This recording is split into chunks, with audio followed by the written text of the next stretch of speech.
Banana and carrot smoothie. Yummy! Sarap nito mga mi. I-try nyo na. Ito lang po yung ating kailangan. Kailangan lang natin ng carrot. Balatan lang po muna natin siya.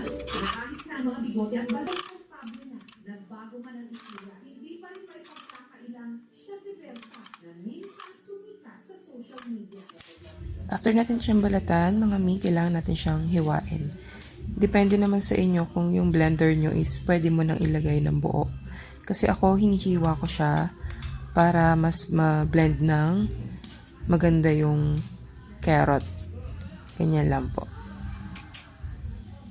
After nyan, yung banana, 2 pieces banana lang po ang ginagamit ko. Binalatan ko lang po siya.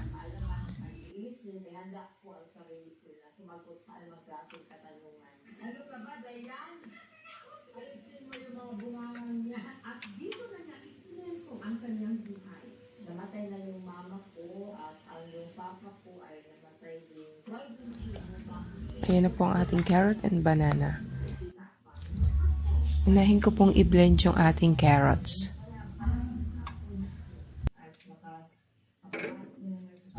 Lagay ko na po yung carrots sa ating blender.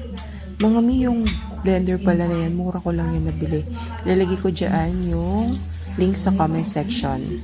Then, lagyan ko rin po siya mi ng water.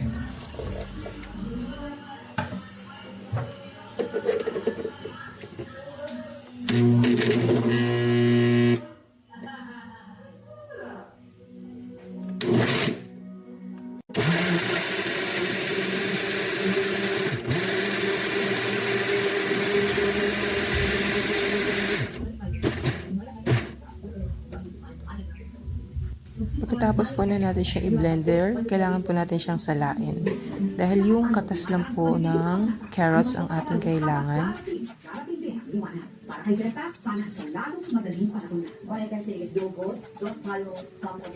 Kailangan lang po natin siyang piga-pigain para lumabas yung kanyang katas.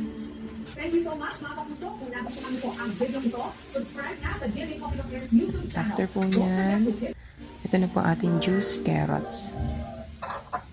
Ngayon po, ilalagay ko ulit yung saging sa blender. Lagyan ko po siya ng full cream milk.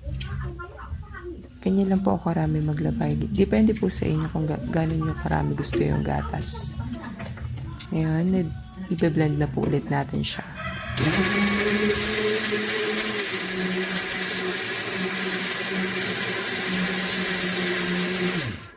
Yan. Okay na siya. Lalagay ko na po yung ating juice carrot. Pagsasamahin lang po natin siya. And then, i-blend lang po ulit natin.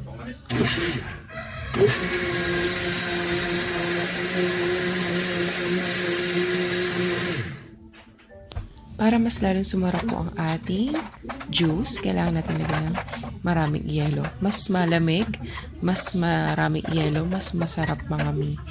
Kaya ito, try nyo na rin yan mga mi. Super sarap nito, healthy pa.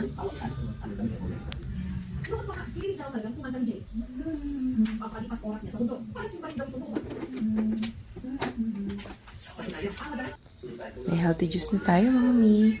Sarap po nito. Try na kayo. Yummy. Thank you po.